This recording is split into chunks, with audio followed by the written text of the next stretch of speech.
Good morning students. पिछले video में foot of perpendicular के बारे में डिस्कस किया था। नेक्स्ट उसी टॉपिक पे आपके पास है इमेज। तो आपका क्वेश्चन है 8th, find the image of the point 593 in the line x-1/2 y-2/3 and z-3/4। आपके पास पूछा गया है कि इमेज बताइए इस पॉइंट की उस लाइन पे। आपने फुट ऑफ परपेंडिकुलर ड्रॉ किया किसी पॉइंट से लाइन ए बी पर, लाइन ए बी, एंड ये आपने पी पॉइंट था 593 एंड ये क्यू पॉइंट हो गया आपके पास, और इमेज बन रही है इस पॉइंट की कहाँ पे, वो हम मान लेते हैं पी डैश। इमेज आपके पास क्या हो गई यहाँ पे, पी डैश हो गई। तो जो लाइन आपके पास है सबसे पहले उसको लेट कर लेते हैं लैम्डा के इक्वल। लेट लाइन इक्वल हो गई लैम्डा के। तो यहाँ से आपके पास जो x की वैल्यू आई है वो आ गई 2 लैम्डा प्लस 1, y आपके पास आ गया 3 लैम्डा प्लस 2 एंड z आपके पास आ गया 4 लैम्डा प्लस 3। जब आपने कंपेयर किया x-1/2 equal lambda, y-2/3 equal lambda, z-3/4 equal lambda, वो कंपेयर किया तो ये आपके पास क्यू जो आपके पास है उसके कोऑर्डिनेट आ गए जो इस लाइन पे गिवन है। तो क्यू जो इस लाइन पे गिवन था तो उसके पास लैम्डा के फॉर्म में जो वैल्यू आई है तो क्यू के कोऑर्डिनेट बन गए, कोऑर्डिनेट ऑफ क्यू। क्यू के कोऑर्डिनेट आपके पास हो गए 2 lambda plus 1, 3 lambda plus 2 and 4 lambda plus 3। अब क्यू जो आपके पास इस लाइन पे था क्यू के कोऑर्डिनेट आ गए। अब उसके बाद देखिए लाइन जो पी क्यू बन रही है, हम यहाँ पे पी क्यू की डायरेक्शन निकाल लेते हैं, direction ratio of P Q. तो पी क्यू की जो डायरेक्शन रेशियो होंगे वो आपके पास होंगे, जब दो पॉइंटों को मिलाने से कोई लाइन बनती है तो डायरेक्शन रेशियो आपके पास बनते हैं x2 minus x1, y2 minus y1 और z2 माइनस z1। तो ये हो गया 2 lambda plus 1 minus 5, 3 lambda plus 2 minus 9 and 4 lambda plus 3 minus 3। ये आपके पास डायरेक्शन रेशियो बन के आ गए पी क्यू के। तो ये बने आपके पास 2 lambda minus 4, 3 lambda minus 7 and 4 lambda. अब आपको पता है कि पी क्यू जो है वो परपेंडिकुलर, ए बी जो है वो पी क्यू के परपेंडिकुलर बन रही है। तो direction ratio A B, direction ratio of A B, तो जो ए बी की डायरेक्शन रेशियो आपके पास है वो है 2, 3, 4। Now AB is perpendicular to PQ। Then आपको फॉर्मूला बताया गया था A1 A2 plus B1 B2 plus C1 C2 equal 0। यानी कि जब आपके पास एक लाइन किसी दूसरी लाइन के परपेंडिकुलर होती है तो वहाँ पे उनके जो डायरेक्शन रेशियो होते हैं उन दोनों की जो डॉट होगी वो 0 के इक्वल हो जाएगी यहाँ पे। तो आप मल्टीप्लाई कीजिए 2 time 2 lambda minus 4 plus 3 time 3 lambda minus 7 plus 4 time 4 lambda equal 0। Calculate कीजिए तो ये हो गया 4 lambda minus 8, 9 lambda minus 21 and 16 lambda equal हो गया 0 के। आप जब कंप्लीट को कैलकुलेट करोगे तो आपके पास आ गया 29 लैम्डा माइनस 29 इक्वल 0। लैम्डा की वैल्यू यहाँ पे 1 आ गई आपके पास। लैम्डा की वैल्यू 1 जो है वो आप वापस पुट करोगे यहाँ पे क्यू के कोऑर्डिनेट में। तो लैम्डा की वैल्यू जैसे आप 1 पुट कर रहे हो यहाँ पे तो आपके पास जो क्यू के कोऑर्डिनेट आएंगे 2 + 1 3 एंड 3 + 2 5 एंड 4 + 3 7। आपके पास फुट ऑफ परपेंडिकुलर तक का जो क्वेश्चन था वो सोल्व हो गया है। उसके बाद आपके क्वेश्चन को आगे बढ़ाया गया है कि आपके पास यहाँ पे इमेज क्या बनेगी, यानी कि आपके पास पी डैश पॉइंट क्या बन के आएगा। यहाँ तक का जो था वो तो पिछले वीडियो में भी क्लियर हो गया था कि फुट ऑफ परपेंडिकुलर किस फॉर्म में निकाले जा सकते हैं। अब आपसे इमेज पूछा गया तो देखिए इमेज जो है क्यू जो आपके पास है, Q is the mid point of, Q यहाँ पे मिड पॉइंट बना रहा है पी और पी डैश के बीच में। तो आप इसके पॉइंट मान लीजिए एक्स, वाई और जेड। तो जब मिड पॉइंट बना रहा है क्यू तो ये बन गया formula 3 equal x + 5/2, 3 equal x + 5/2, यानी कि आपके पास x की वैल्यू 6 माइनस 5 1 हो गई। नेक्स्ट टाइम y + 9/2 इक्वल हो गया 5 के, तो y की वैल्यू भी यहाँ से 1 हो गई। एंड लास्ट z + 3/2 इक्वल हो गया 7, तो z इक्वल हो गया आपके पास 14 - 3 11 के। तो जो इमेज आपके पास यहाँ बन के आई है वो इमेज बन के आ गई 1, 1 एंड 11। ये आपका कंप्लीट क्वेश्चन हो गया जिसमें आपने इमेज को फाइंड आउट किया है।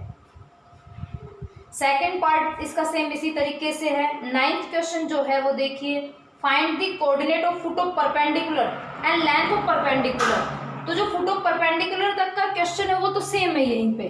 अब आपसे क्या पूछा गया है, लेंथ ऑफ परपेंडिकुलर। तो देखिए लेंथ आपके पास ये पॉइंट P गिवन है और ये पॉइंट आपके पास Q गिवन है। यहाँ पे आपसे अब यहाँ से इसकी लेंथ पूछी जा रही है यानी डिस्टेंस पूछी जा रही है। तो जो डिस्टेंस फॉर्मूला आपने पढ़ा था यहाँ पे, यानी आप लगा सकते हो यहाँ पे लेंथ ऑफ परपेंडिकुलर, या तो आप डिस्टेंस फॉर्मूला यूज करो या फिर जो भी आपको लेंथ ऑफ परपेंडिकुलर का पिछले वीडियो में बताया गया था, P minus A cross B complete magnitude upon B magnitude, आप ये फॉर्मूला अप्लाई कर सकते हो।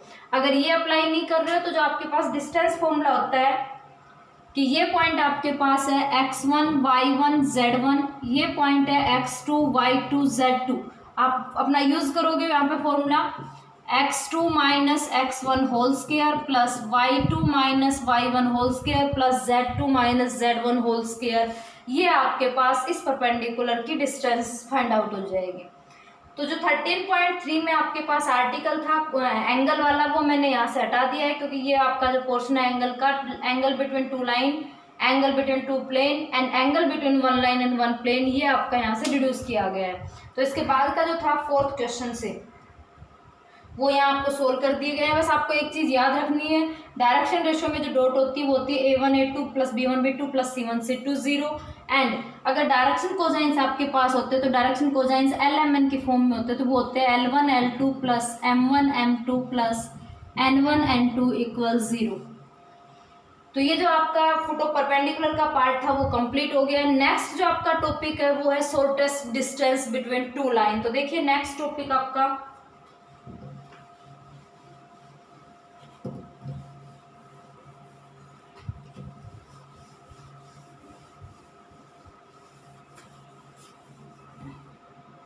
नेक्स्ट टॉपिक में सबसे पहले आती है आपके पास स्क्यू लाइन। तो two straight line in space are called skew lines when they are not coplanar. जो लाइन आपके पास जो दो लाइन है अगर वो कोप्लेनर नहीं है तो वो दोनों स्क्यू लाइन है। कोप्लेनर का मतलब यानी स्क्यू लाइन कौन सी होती है, जो ना कभी पैरेलल होती है और ना ही इंटरसेक्ट करती है। दो लाइनें ना तो पैरेलल होगी और ना ही वो इंटरसेक्ट करेगी, किसी भी फॉर्म में हो सकती है। जैसे कि आपके पास मान लो बस ये दो लाइन दे दी, ना तो ये एक दूसरे के पैरेलल है और ना एक दूसरे को यहाँ पे इंटरसेक्ट कर रही है। तो वे दो लाइन जो आपके पास कोप्लेनर भी नहीं है, कोप्लेनर वो होती है जो या तो पैरेलल हो या फिर इंटरसेक्ट करे। तो ना तो ये एक दूसरे को पैरेलल बन रही है और ना ही इंटरसेक्ट कर रही है। तो ये दोनों लाइन आपके पास कौन सी हो जाएगी, यहाँ पे स्क्यू लाइन हो गई है यहाँ। अब यहाँ पे जो है आपके पास इन दोनों लाइन के बीच की डिस्टेंस को फाइंड आउट करना होता है, ये क्या यहाँ डिस्टेंस कितनी होगी। तो देखिए वो डिस्टेंस के लिए आपके पास नेक्स्ट आर्टिकल है 13.24 जो आपके पास है shortest distance between to skew lines. सबसे पहले बात हो रही है टू स्क्यू लाइंस में।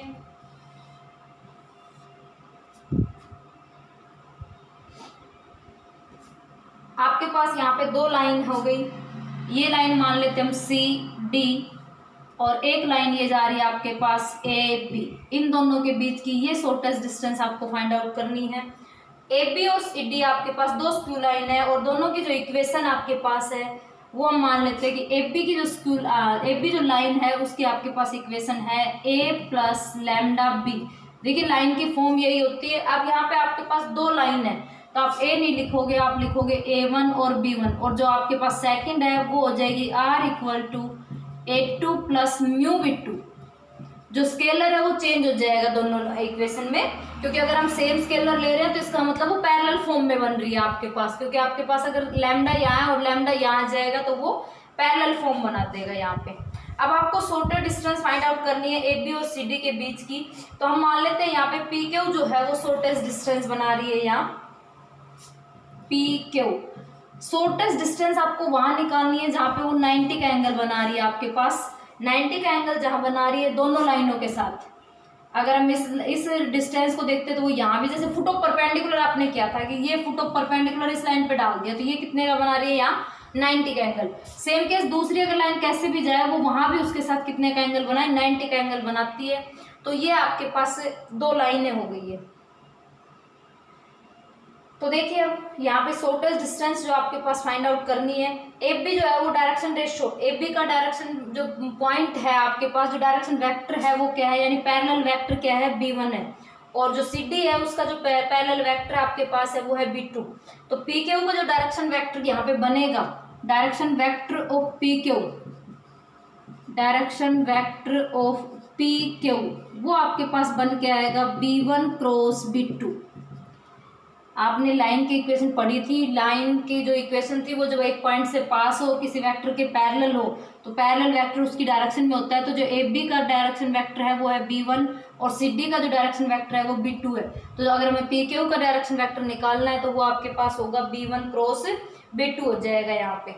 अब उसके बाद देखिए प्रोजेक्शन ऑफ पी, जो आपके पास पी क्यू यहाँ पे है, अगर आप A1 और A2 की बात करते हो यहाँ पे, जैसे इस लाइन पे ये आपके पास पॉइंट A1 हो गया जिसका वेक्टर A है, और ये पॉइंट आपके पास A2 हो गया जिसका पॉइंट A2 है।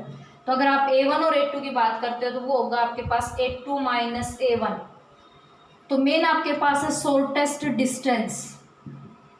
आप लाइन को समझिए अपने को कि दो आपके पास 2 लाइन है जो ना तो पैरेलल है और ना ही आपके पास इंटरसेक्ट कर रही है। यहाँ पे उन दोनों लाइन के बीच की आपको ये शॉर्टेस्ट डिस्टेंस को फाइंड आउट करना है। 2 लाइन में पहली लाइन की इक्वेशन है A1 plus lambda B1 and दूसरी लाइन की इक्वेशन है A2 प्लस म्यू B2। तो जो शॉर्टेस्ट डिस्टेंस आपके पास बन के आएगी वो आएगी A2 minus A1 dot B1 cross B2 upon B1 cross B2 magnitude. A2 minus A1 dot B1 cross B2 upon B1 cross B2 magnitude, and ऊपर भी मैग्नीट्यूड, क्योंकि डिस्टेंस अगर मान लीजिए डॉट आपकी नेगेटिव भी आती है तो डिस्टेंस आप कभी भी नेगेटिव फाइंड आउट नहीं कर सकते हो। ये थी आपके पास shortest distance between 2 skew line. Next जो आर्टिकल है वो है shortest distance between 2 parallel line. इस बार आपके पास लाइन जो बन रही है वो दोनों की दोनों पैरेलल बन गई है। यहाँ पे ये 2 लाइन हो गई है, दोनों लाइन आपके पास क्या बना रही है, यहाँ पे पैरेलल बना रही है। अगर 2 लाइन पैरेलल हो जाती है तो शॉर्टेस्ट डिस्टेंस जो आएगी, देखिए अभी मैंने कहा था यहाँ पे 2 आपने लिए लैम्डा और म्यू, वहां भी लैम्डा और म्यू होंगे, दोनों पैरेलल अगर है तो ये जो पार्ट है आपके पास पैरेलल वेक्टर वो दोनों का सेम होगा। तो जो शॉर्टेस्ट डिस्टेंस आपके पास बन के आएगी वो शॉर्टेस्ट डिस्टेंस कब आएगी, A2 माइनस A1, जहां डॉट है वहां क्रॉस आ जाएगा B vector magnitude upon B vector magnitude, क्योंकि इन दोनों का ये जो पार्ट आपके पास है वो सेम पार्ट रहेगा पैरेलल पॉइंट में। तो 2 आर्टिकल है आपके पास नेक्स्ट एक्सरसाइज के लिए, shortest distance between 2 skew lines and shortest distance between 2 parallel line.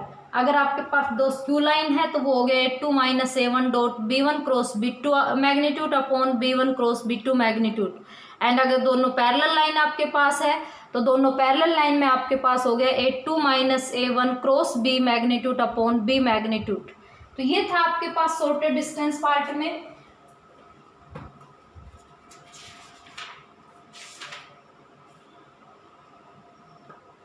आज आप इतना ही करोगे, बाकी नेक्स्ट वीडियो में।